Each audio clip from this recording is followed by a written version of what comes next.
Tawasin is back. So, nandito kami sa aming pwesto. Kung saan nilagay namin yung mga damit namin kasi nabasa. Kailangan namin magsampay para mamaya matuyo, may magagamit kami.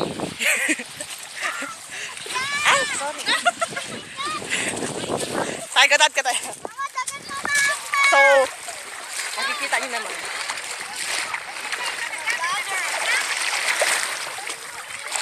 Yan, kita niyo yan.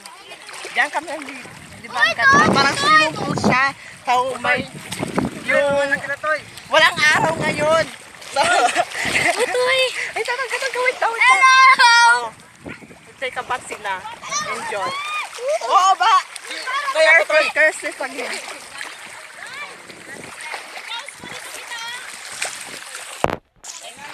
So guys, ngayon ipapakita ko sa inyo kung paano kami mamana ng isda sa dagat. Ay, wait lang. Guys, kukunin ko muna yung pana ko para pakikita ko sa inyo kung yung anong klaseng.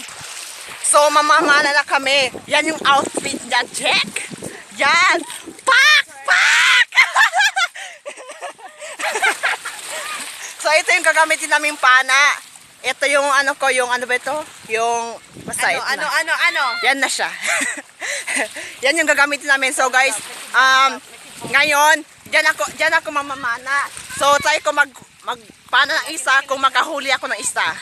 So, watch and learn.